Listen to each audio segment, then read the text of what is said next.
welcome. Welcome to online training. It is now 2 o'clock, so I will get started. If you have any questions at any time, just put them underneath me in the comments section, and I will answer those questions at the end of the training. I am so excited to be here and to offer you this opportunity to work with trusting in yourself. It is a 3-pillar program, which I'm going to represent with a triangle. I'm using paper and pen, really high tech today. So we are working with a triangle, and the triangle represents the 3 pillars of learning to trust in yourself and getting doubt out. One of the pinnacle, top of the list problems I find when people are struggling with self-doubt is to do with connection, a lack of connection with themselves. So this is my little symbol for connection. And what I typically find when people are struggling with self-doubt is that there is a separation, a lack of connection with themselves. The second, well, first of all, why would that be a problem? Well, when it comes to trust, we tend to trust in people who are, that we know. And we know them because we've spent time hanging out with them, getting to know what they think, who they are, what they do, why they do it. If you lose a connection with yourself, what you will find happening is that you don't get to know yourself very well. And that's one of the biggest problems, is that lack of connection with self. I've just noticed that someone might not be able to get in. It's okay. I will look at that later. I can't do 2 things at once. Whoever it is can always do the recording afterwards. The second problem I find when people are struggling from doubt, and you'll have to give me time to doodle this, I have been practicing and I have decided I really like to get a pen on paper and have a good doodle. This is my representation of fixed patterns. People tend to get into a really fixed set of patterns, which they get into them, they create the doubt, and they also prevent you, because you're in doubt, they prevent you from being able to trust in yourself. You know, when doubt's in, trust is out. That's the way it works. The third problem that I find when people are in a place of self-doubt is I will write the words in here.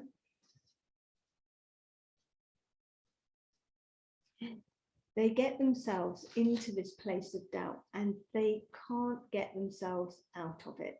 They're stuck in that space. So here are the 3 problems. A lack of connection with self, some really unhelpful set fixed patterns. I'll have my face to the side so you can see me. And they get stuck in doubt and don't know how to get out of it. So the whole training today is about getting that doubt out. There's a doubt right in the middle of the triangle. And what we're planning to do is get that doubt out and replace it with trust, which we have here. Doubt out, trust in. Why do we lose a connection with ourselves when doubt is around? It's a bit like the chicken and egg. I'm not sure which comes first, but this is one of the main habits that create the problem of disconnection from self. And I'm going to draw it for you right now. It involves a set of eyes and 5 arrows. Eyes, because that's where you're looking, and 5 arrows.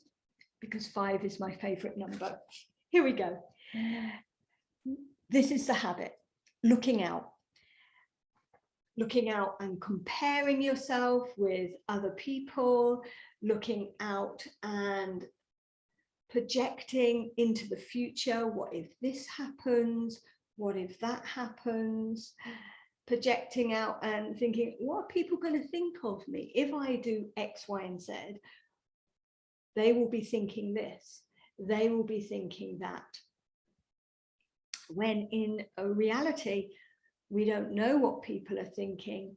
And a very good saying, which I love, and I think is a real truism, what other people think of you is none of your business. So this is the problem. The problem is looking out, and this looking out is what creates a disconnection from yourself. When you're not connected with yourself, it's very hard to get to know yourself and therefore trust in yourself. The second problem was this fixed set pattern. If this fixed set pattern sets you up for self-doubt and not trusting in yourself, why do you stay in it? There is always a payoff for anything we do with regards to patterns and habits. And the one that I'm creating right now, hopefully will represent to you arrows pointing in, that closing in and making yourself small and feel small. Why would you do that? Why would you stay in a pattern that keeps you in doubt, stops you from trusting yourself and makes you shrink small? It's better the devil you know, right? When you're in that little small space, you know, however uncomfortable it is, you know that that space is, you know exactly what is going on for you. Yeah, there's nothing new. And that in a way isn't as scary as the unknown. However, if you were to expand and come out of that small, squashed in space, then you enter a big wide world and you have no idea in that space what there is for you. It can feel scary and a bit exposing. And that's one of the reasons why we stay in the pattern that we're in. It's known, and there is a sense of comfort within the discomfort. On to this one, the doubt and being stuck in doubt. Why do we stay stuck in doubt? Really, it's just not knowing how to get out of it. It's not having a game plan to know how to get out of that place of doubt. Back to that connecting with yourself and that looking out. So how do we turn that around? Really simple. Instead of looking out at other people, you start with you, right in the middle, or should I say me? It'll be you if you drew that at home for yourself. And we're still going to have the arrows, but they're going to look a little bit different. The arrows, and I'm still going to have 5 arrows, because 5 arrows for me is my favorite number. Can you see? You've got you, me today, and you go out into the world and check back in with you. You go out, come back to you, always coming back to you. And this is what gets us to be more connected with ourselves. Onto the fixed pattern and the playing it small. How do we get out of that?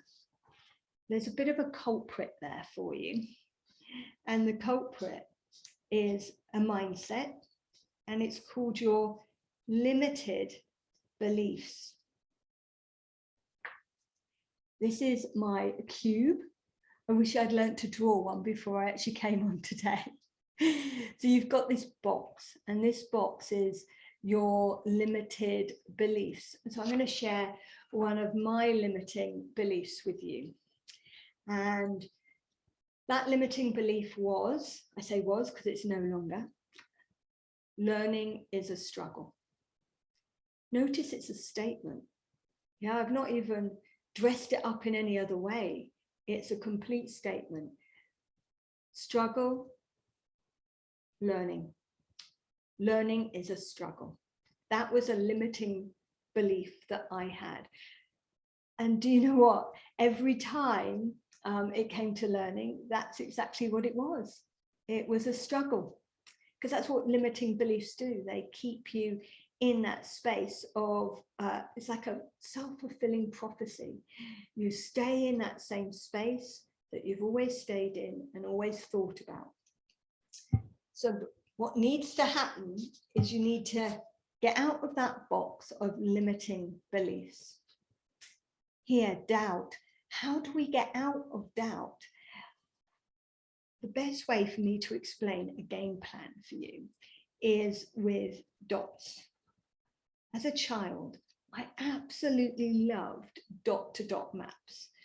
You'd have dots, and then you'd have the numbers of those dots, and you would join the dots up to create whatever it was at the end of the day.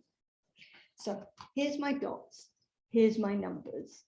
And it's literally a matter, once you've got your plan in place, of joining up those dots. And you end up with a game plan.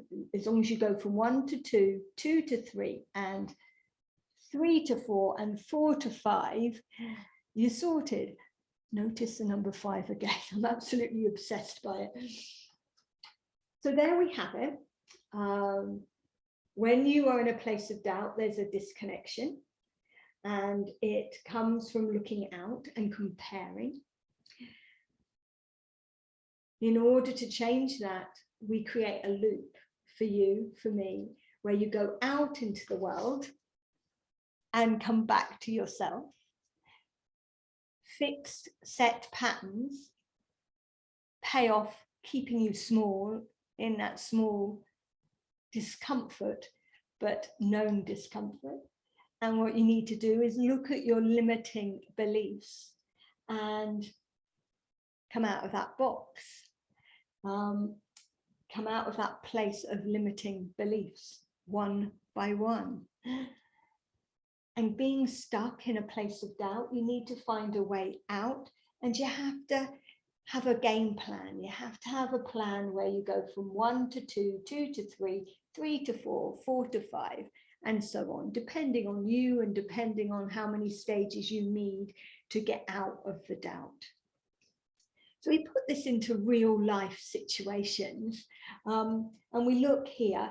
By the way, those who came on a little bit later, if you have any questions, just put them in the comments and I will answer them at the end. I can't answer them straight away. I'm not very good at multitasking. Oh, that might be a limiting belief. Oops, let's come back to here. How do we make this loop and come back to ourselves? I'm going to give you a real life example. I went in our village, there is a cinema evening. And I went to the cinema evening. Now, I've never been good in crowds, but I guess with the COVID and being out of going into large spaces, I've got out the habit. And I was in the middle of the cinema. There wasn't a huge amount of people there, but more than I was happy with. And I was looking out at everybody and doubting whether I could stay in that space. So instead of the arrows looking out, I took a deep breath in and a deep breath out. Allowed me to connect with me. In fact, why don't you do that with me now? If you're comfortable to, close your eyes, take a deep breath in and a deep breath out. It brings you back to you because it's in your body that you're breathing, no one else's. And then what I did was I was able to look out at the situation, and I spotted 2 chairs at the very front against the wall. And then I came back to myself. What do I think about that? Do I feel that that would be okay for me? Take another deep breath in and out. I'm going to do that again. If you want to join me, do. Close your eyes, can help you with your focus.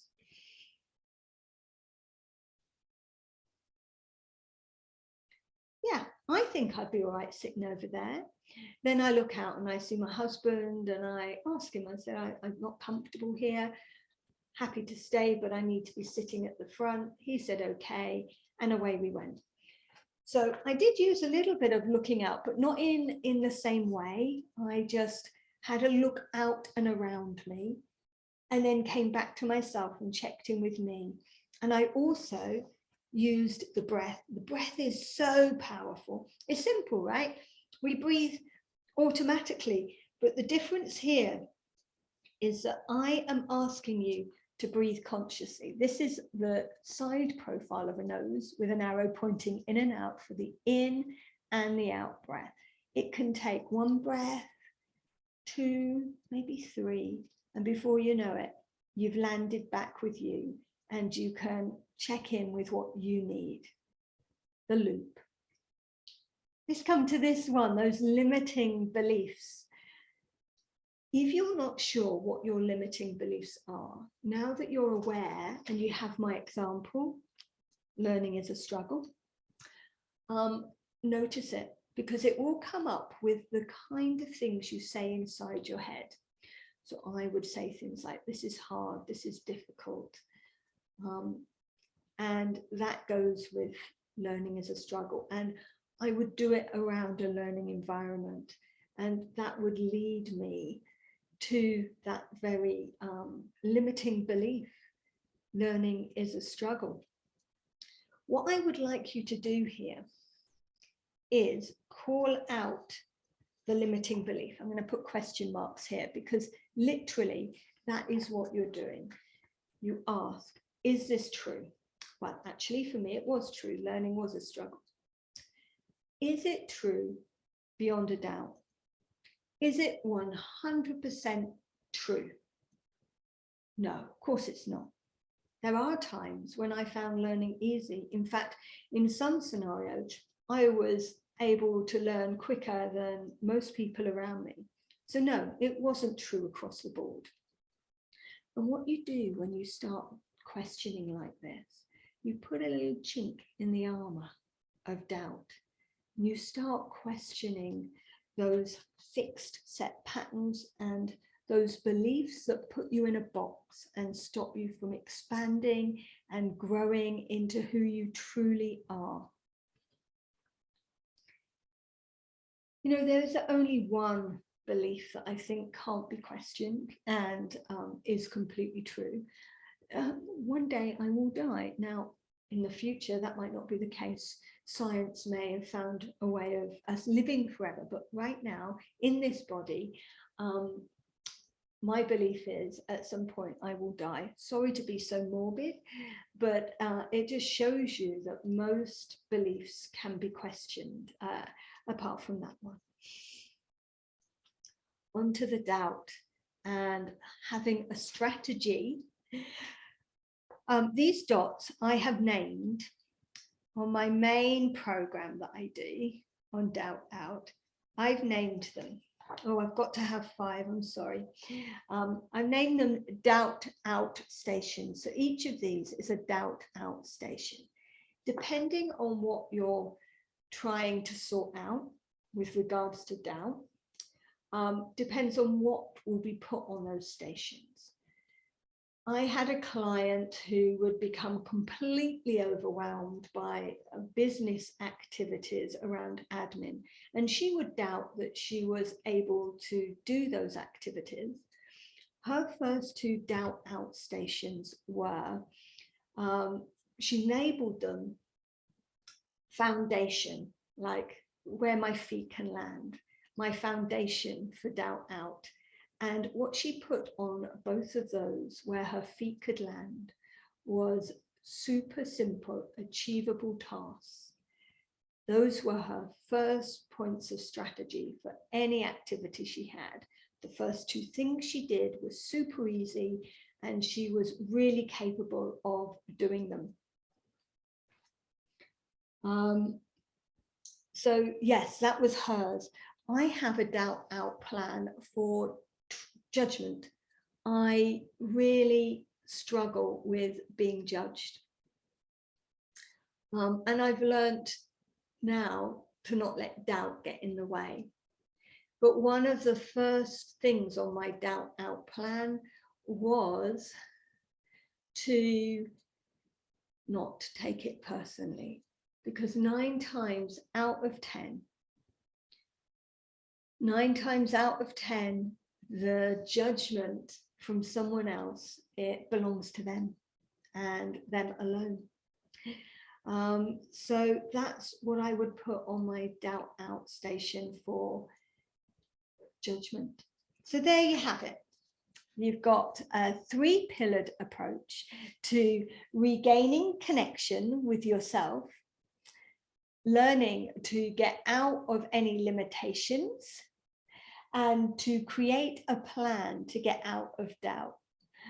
I really hope that you found this useful. It will be recorded and you can go back and look at it at a later time. I'm going to check to see if we've got any questions here. Oh, yep, same. Yeah, someone's agreeing with what it is that I've been saying. So let's have a look. Apologies for being late. No problem at all. I hope you were able to keep on track with this one and follow it.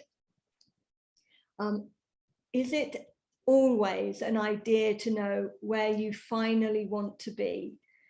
Oh, that's a big question, isn't it? I don't think you need to know where you need to be, but you do need to have some kind of plan on how to deal with those situations where doubt comes in. If you don't have a few things in place to help you feel safe, it's easy for doubt to be able to stop you. I don't think you need to know, but I do think you need to have your antennae out. If you're talking on a bigger scale on knowing where you need to be,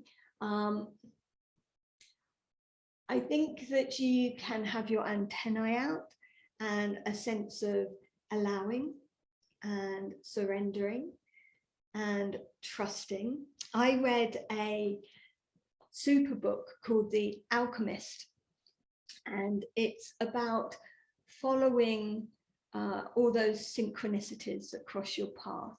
And I've learned to have that as a philosophy for me in life. Whatever crosses my path, I look at it. If it feels right, connect within, I follow it. So I guess for me, I've never had a long-term plan, but I definitely would listen to those things that cross my path and check in with myself. That is quite different from having a plan to get out of doubt. The two are not the same. I'm talking about, when I talk about doubt, I'm talking about those things where, you know, the judgment one, you know, someone's judged you and you go into a doubt about yourself. In those situations, it's really helpful to know yourself a bit and have a plan so that you don't dive on into the doubt. With the bigger picture in life, I have no idea where I'm going from here. I just follow my nose. Whatever crosses my path, I look at it, check within. If it feels right, I go with it. I hope that's been helpful for you. Loved being here today. Loved offering the training, and I will be doing some more training in the future. Have a look back at this recording afterwards.